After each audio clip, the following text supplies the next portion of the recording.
essentials that I love to take with me. One to be able to do my hair quickly, so I have this cute little travel kit from Evolv.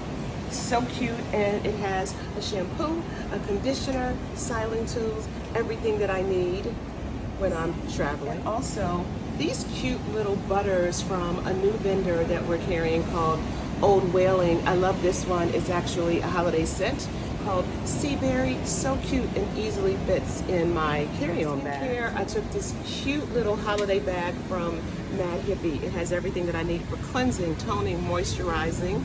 And again, it's in this cute little bag, so it travels nicely.